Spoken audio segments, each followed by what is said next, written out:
Hello, I'm Joan. I'm a Canadian family physician who also works as a restorative medical educator, facilitator, and coach. I create spaces that rehumanize the work of healthcare. I'm creating this podcast to remind myself, as well as anyone else working in a helping profession, that when you are working and caring for your human patients, you are the other human in the room.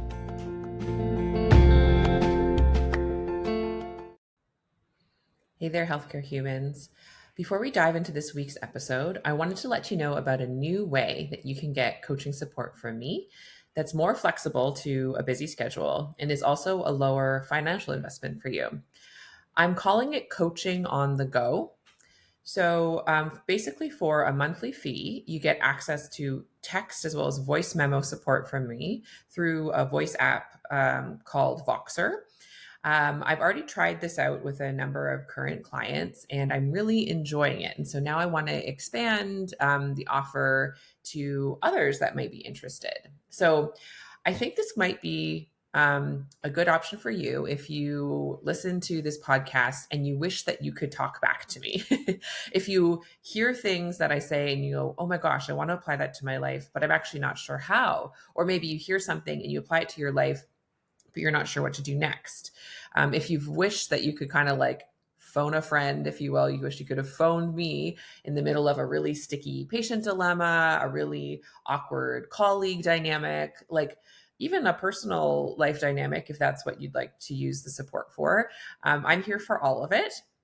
And the way I'm able to be here for all of it is because it's asynchronous. So basically through this app, you either write to me or send me a voice memo, like telling me what's going on. And then I usually say within 48 business hours. So sometime that day or the next day, unless it's over the weekend, I'll listen and then I will typically not write back. I will usually speak back to you. So you get personalized advice, support, coaching from me. The other reason I'm calling it coaching on the go is that the vast majority of the time I am listening and responding while driving or going for a walk or run or doing chores around the house. So get ready for some like delightful background noise and getting sort of off the cuff, Joan. But those that are in the program now are enjoying it. And it is like a fraction of the cost of signing up for the full one-on-one coaching program that I know many people don't wish to have the time or the financial investment currently. And so this way, there's still a way that you can get connection and support from me in a way that works for you. So if you are interested in that option, you can check out the show notes for this podcast or go to joanchanmd.com/coaching. And I'm going to have that as a new option. Look for coaching on the go. And it's all there. The more information, you can always reach out to me over email or Instagram if you have further questions before you want to sign up. If not, you can just go ahead and sign up and let's start talking. So I hope to connect with you soon there. Hey there, healthcare humans. Thank you so much for coming back for another episode of The Other Human in the Room. If you watch these on YouTube or see any video clips, you might notice this looks very similar to other recent episodes or clips. And that is because I'm actually, I had a day that had less other meetings and stuff scheduled. And I have a big backlog of like ideas for podcasts that because I've been doing more interviews and stuff, I haven't had time to record. And so I'm just taking advantage. So, this one setting and outfit and lighting is going to look similar, but I'm excited actually to be thinking a lot about different ideas I've had percolating in the back of my mind over the past while and finally being able to put them down on paper, I guess, like put the bits on the internet. What's the bits and bytes? Don't know technology. All right. So anyways, this episode, I think I'm going to title it, Am I Overreacting? Because I hear that question all the time. I read it on like Facebook posts, in like different groups I'm in. People are like, am I overreacting? And then they like say some situation. Definitely coaching clients, like, am I overreacting? Like, is this a me thing? Da, da, da. And I've certainly thought and like asked that question of myself. And I think it's a really interesting question that we ask. Like, why do we think even that there is such thing as overreacting? What do we mean by it? And so I think there's kind of two simultaneous answers that can be true when sort of considering if you're overreacting to a situation. One is honestly just to say that you're never overreacting because your reaction is your reaction, period.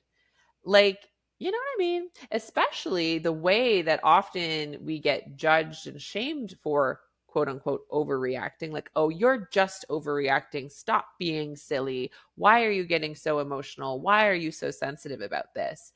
As if you were in charge of your initial reaction anyway, when everyone knows it's like literally a default emotional reflex. Like, what do you want from me? It'd be like if someone who is anaphylactic to peanuts ate a peanut and then the person was like, why are you blowing up like a balloon? Why is your airway closing? Why are you overreacting so much to this peanut? It literally is the same. I actually use anaphylaxis and like allergy analogies a lot when I'm talking. I don't know if I've actually used it on this podcast, so I'm glad I'm capturing it here. Anyway, but like with certainly with clients, with patients as well, like to normalize and unshame our emotional reactions. So it's like, would you be shamed for having an allergic reaction to peanuts if you're allergic to peanuts? No? Well, then let's not shame each other, please. And while others are still getting that memo, we at least cannot shame ourselves for having whatever reaction comes out when we, watch that Hallmark commercial and start crying. Don't be silly. Why are you just crying at a commercial? Well, that's my emotional reaction. What do you want from me? So, like, my first answer, if anyone ever is like, am I overreacting? Is like, it is not possible to overreact because your reaction is your reaction, period. And like, just simply to validate and unshame whatever reaction they're having because it's what they're having. Does knowing the fact that you're overreacting make you turn down your reaction? No, it makes you try and resist it more and judge it more, and that actually makes the reaction bigger. So that's like kind of my first answer ever, is it's impossible to overreact because your reaction is reaction, period. And there's sort of an and to it. Like I just said in the analogy about the peanuts and the anaphylaxis, there certainly are times in my life, and I have witnessed in other people's lives, where just like peanuts are not actually harmful to the human form, right? Like they don't have like toxic compounds to the dose and intensity where they will immediately cause harm to the human form, except if someone's immune system has picked up the wrong signal. It's a misguided signal, thinking that something in peanuts is going to now like kill that person. So now that, therefore, ironically, the allergic reaction is so strong that then the allergic reaction can kill the person. Like, there's a deep analogy and equivalence here. So there are times, for example, when you're watching I don't know why I keep saying Hallmark commercial. Who even sees commercials anymore? But like, you know, you hear a certain story, you hear a certain song, someone says a very offhand comment to you, and it's like you're having an emotional allergic reaction, in the sense of like that actual comment, when you even look at it straight out and you look at the context of the situation, it seems disproportionate. It seems to not match. It seems like it wasn't needed in order to survive that situation. So you're like reading pixels on a screen of a comment on the internet and you're filled with rage, but like there's no way that the pixels on that screen could come in to your room and kill you. So why are you feeling so threatened or so outraged, right? It's because of your emotional immune system, aka your nervous system, has been very primed to react, over primed in a way that, you could say is maladaptive, but it's not that it's wrong or bad. So I want to talk about those situations and how, first of all, in my opinion, those are different from overreacting, because the overreacting concept is usually just said with judgment and shame, and I'm not here for it. So we are viewing these kinds of mismatched, disproportionate reactions through a lens of compassion and curiosity here, not through a lens of shame, not saying they shouldn't happen, actually just acknowledging that they absolutely happen to every single one of us, and viewing them with curiosity of like, what's going on there? How could we potentially over time invite our nervous systems to react less intensely in situations where we've realized over time it ends up maybe even causing more harm to ourselves and ends up, if nothing else, we get dehydrated from how much we're crying, or we get distracted from what we're doing. So specific examples, say there's like a certain patient who uses a certain tone in their voice when they speak with you, and you feel full of rage. And when you think about it after, you're like, I like it's definitely something about their tone of voice, but it's not them. They're saying what they're saying. Like an even more specific classic one is like, oh, did you have a good vacation when you've come back from vacation? But sometimes the way the person says it on a certain day, and we can be like, oh, you don't even value the fact that I need vacation or whatever. Like we can really have a big reaction to a smaller moment. And so getting curious about it, getting to know our reactions and really befriending them and learning why they're there can do a lot for over time, very gradually, slower than we'd wish. We can desensitize our nervous system to situations where actually we are totally safe and fine and in control. And therefore, we can have more proportional reactions, you could say, not in some perfect way. What is the perfectly proportional reaction? I don't even know. It's not being an automaton with no emotions for sure. So we're not like aiming for that, but it's almost just more like the exploration and discovery of like what this reaction's about. That just means that over time you start to have a different reaction, and often it feels better. And we're all here to feel better. That's like one of the main goals of this podcast and the goals of my life these days, right? So I wanted to give a specific example actually, because it was sort of out of that example, I really started thinking a lot about this. This happened a while ago, like over a year ago at this point. So I was in this like class, you could say, with like online with someone that I had deeply admired and like enjoyed their work and really was a kind of a fan of theirs. And then I was like in this class where they were teaching it. And I think important context to know is that in this class, I was slightly disappointed with how the class was going. There was features about how the course was like being conducted that weren't to my expectations, and so I already kind of had a pre-existing story about like, oh, I really like this person. I want to like everything they do, but I'm not really liking how this is going, and I'm having a whole judgment cycle for myself about that, and then for them about that.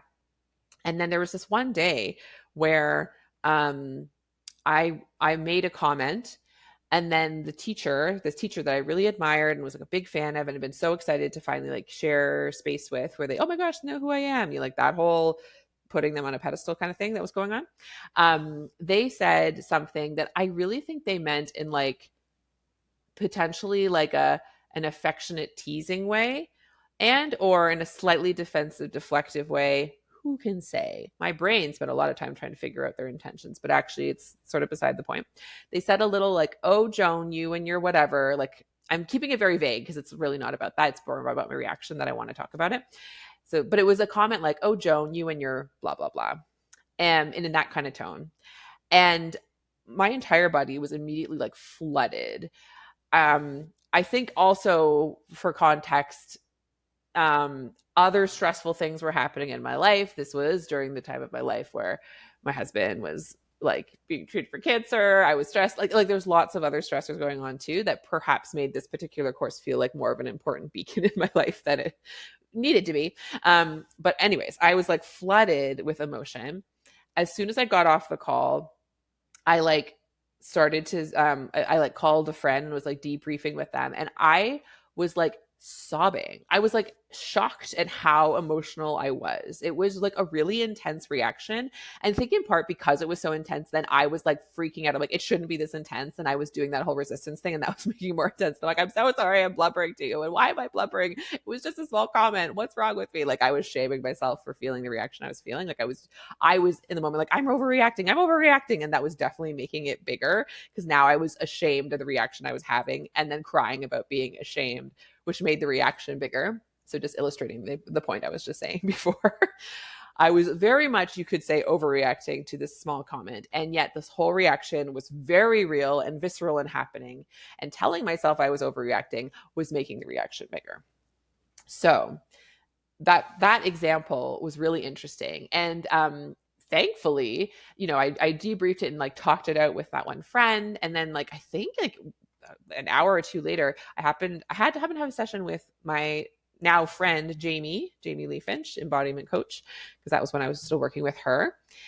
And we talked it through again, and she did a beautiful job of like validating and not saying it was an overreaction and like totally understanding why I had that reaction. And that was very helpful. And then she said something that I just like the way she phrased it. I actually don't know if it's her original thought or if she got it from someone else. So like you could look it up and see if it is, but it's just a beautiful sentiment, which is like, what appears to be hysterical is actually historical. And that was really interesting. And then we spent time exploring like, what's my history with putting people on pedestals? What's my history with being in environments in which actually I was told, supposed to, socially pressured to view certain people as better than other people? All the way back to like my religious upbringing, thinking of through the power dynamics of some things that were happening in that setting. Like, so what if this is a very true, very valid, very understandable non-overreaction? It mainly because it's reminding me of something else that's happened in my history. And when I thought back, it wasn't even just one moment, but sort of various different moments, a pattern that I could feel my nervous system had built up, patterns that had to do with feeling a sense of belonging, with wanting to feel special, with wanting to be praised, with wanting to be the best of the class, with stories around what it meant to be a good student. Like it was so interesting what came up. And all when I kind of heard that phrase though and realized like, so if I can think of anything that I'm like, I'm being so hysterical, I'm just overreacting. What if it's a true but historical reaction, right? Like a classic thing that I you hear that describes like how our brains are always trying to predict, and they use past experiences to predict current events, right? Like a classic one from like a neuroscience book I read was like soldiers, I think it's Vietnam, but anyway, like soldiers in a war setting, and when they get to a certain field, they visibly see like soldiers from the opposing side in the conflict, but then when they look back, it's actually just like a farmer and their cows. But they basically, their brain predictively hallucinated that it was soldiers instead. So same with, as a non-war example, like it's shadows in the middle of the night, they look like a person, you hear a creak, you think it's a person, like sort of. And it's potentially on your history of like what has happened to you in the past, you maybe even more clearly see or react as if there's someone in the room, but actually it's just a noise, actually it's just a shadow, right? If you've had experiences of that were scary, that felt you felt like you're out of control, including like what you would classify as different kinds of trauma. Yeah, so you're in a similar environment, and it's as if that thing's happening again. Like, I mean, the most extreme version is like PTSD, and like, that's sort of the war example, right? Someone comes back from war, they hear a car backfiring, they think it's a gunshot. Like, our brains are primed to use past experiences to predict what's happening now, and they don't do that in like a like bleep bloop, oh, here's what's happening now, and tell a very calm story. No, our brains activate the rest of our nervous system in our body, and we feel as if the thing's happening now.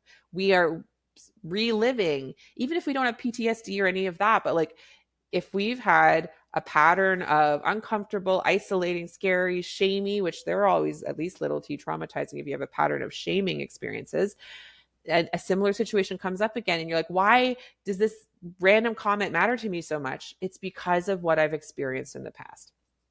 And then, if you want, you can go see a therapist and really tease out all the past experiences if you want, and that's a very interesting process.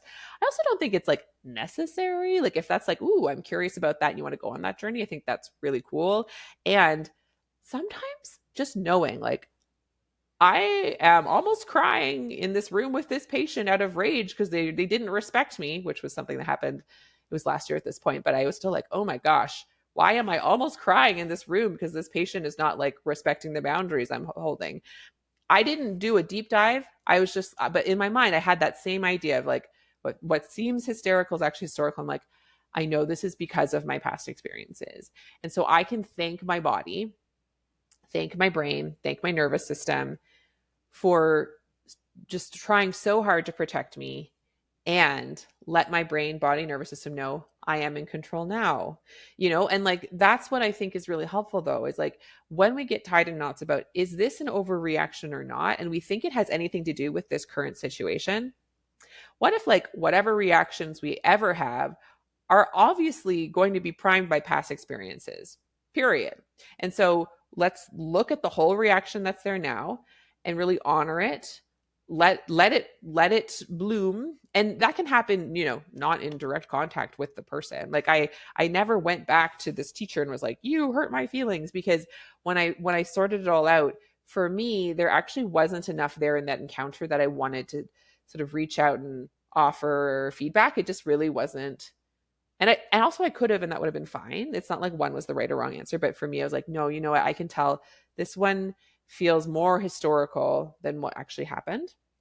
We got to like take care of the historical first, though. That's the main thing I'm saying.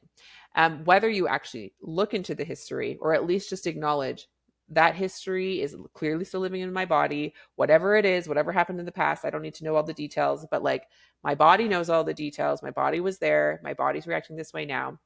How can I love and take care of my body now?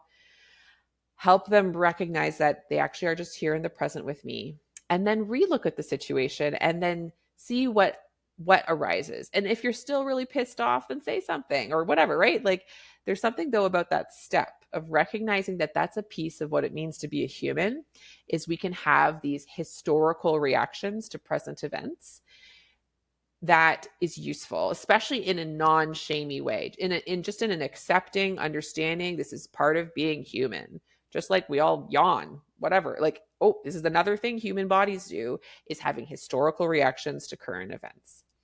Other language, because I like hearing different language to describe the same phenomenon, because I think it hits people in different ways. So the other language I've heard is that our nervous systems can be overcoupled to certain like stimuli or certain things. The setting that I heard the term overcoupling was actually in this like embodiment parenting course that I've talked about a few times. And so like this in the context was like, if like, what is it about your kid, if you're the parent, that really enrages you, that makes you fly off the handle, that is like you're doing all your quote unquote bad parent things where you're yelling at them and you're upset with them, and like what is there? And it's typically that you've overcoupled something they're doing to something that was probably it's usually like right back to your own childhood and certainly your past events. So like, and you'll see that. So you could have multiple caregivers for the same kid and they're overcoupling to different parts of their experience. Like I find that's definitely true between me and my husband. Like, he this is an example, and it's not necessarily descriptive, but like say two people, not necessarily me and my husband, but like say two parents, one may be really enraged and like very quickly get upset and frustrated when they perceive that their kid is like talking back to them, is disrespecting them in some way, versus the other parent is really maybe not enraged, but like flies into a worry and rushes in if their kid is upset because that meant something to them. Like those are two different things. And then those parents can be like, why are you hovering over them so much when they get upset? And then the other one's like, why are you so upset with them when they were disrespecting you? It's like in both of those cases, it's because it's historical. For those two people, they have a pattern of how they were treated maybe from their parents or other people, their life experiences. That means that they have now overcoupled meaning to a single time your kid decided not to eat dinner or whatever. And I'm saying your kid because that was the setting in which I was like kind of taught about the concept of overcoupling. But I think it's really useful to consider in our work in healthcare, are we overcoupled to our patient's behavior, our colleagues' behavior, even just like how we were trained in medicine? Like when you think about which of your patients are your heart sync patients, which are your patients that are most likely to enrage you or frustrate you or overwhelm you, it is typically not simply that patient themselves. Though certainly there are patients that, because of what they've got going on in them and their nervous systems, find it hard to have connected experiences with many humans. But just to say, like, there's your set of patients or clients, your set of colleagues, the ones that activate your nervous system the most. It is not simply because of them and their stuff, and therefore you try and change their stuff so that you can feel better. There's absolutely a component of your own personal history, what you've overcoupled yourself to. So that's why you could have a colleague see the same patient and they're like, oh, I found them to be fine. Like, yeah, they whined a little bit, but like, who doesn't do that? They were just upset. Versus another person's like, they wouldn't stop complaining, they were rude, they were disrespectful. Like, both of those people are having valid reactions based on their perception of the situation, and the ways in which they're reacting is not about just that one patient. It is about their own personal histories and experiences and what their body is reacting to in that room.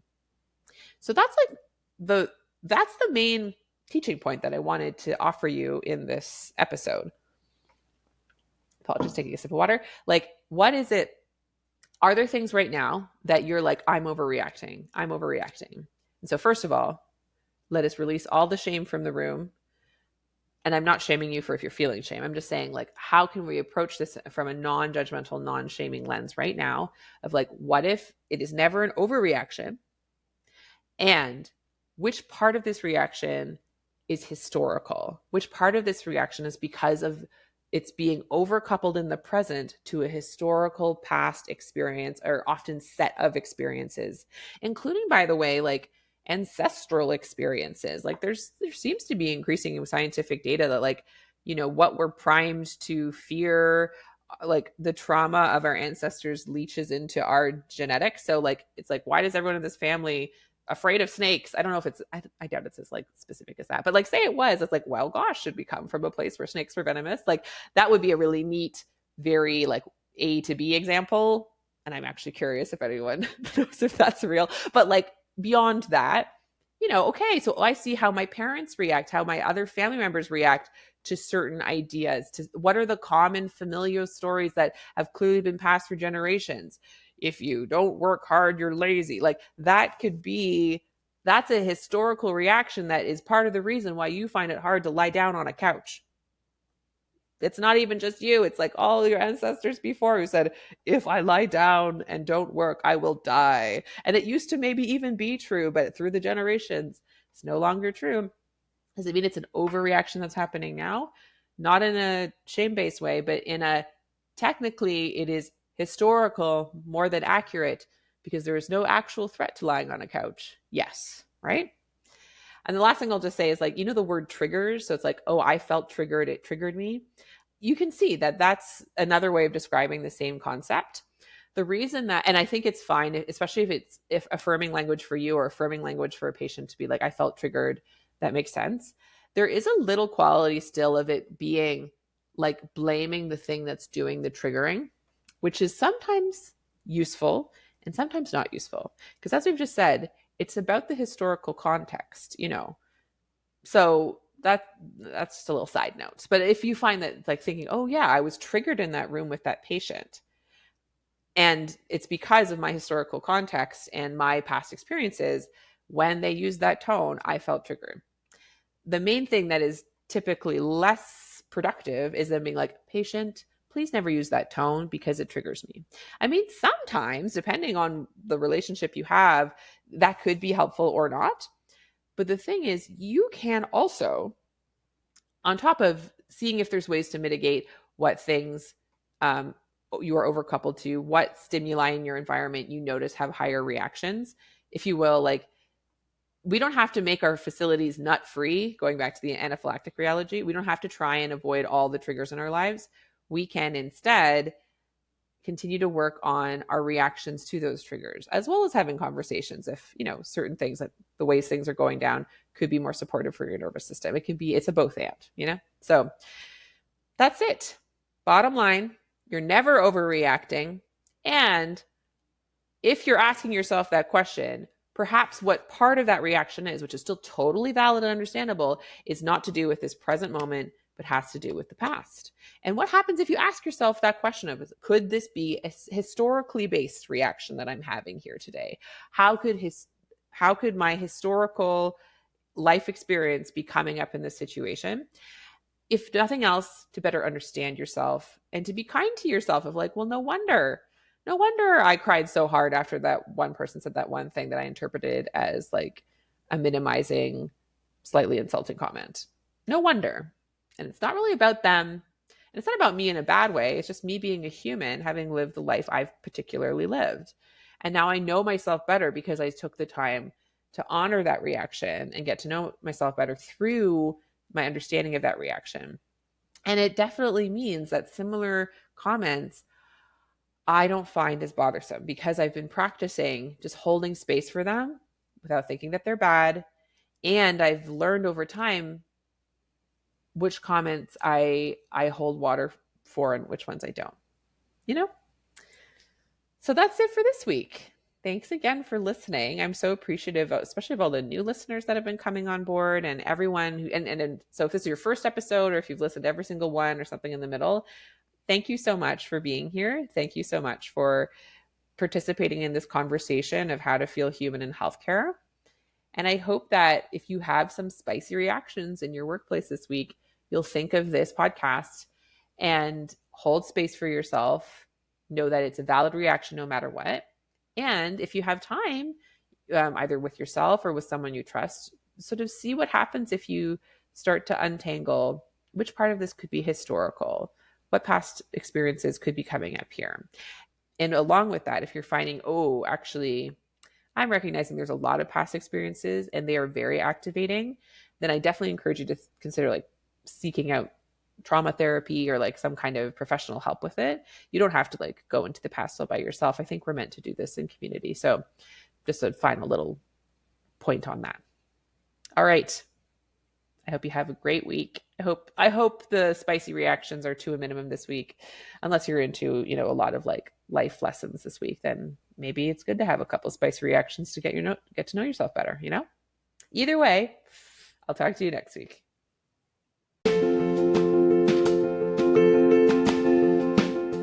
I would love to take this work deeper with you. Visit joanchanmd.com today and discover my growing menu of options for restorative medical education to suit your learning needs.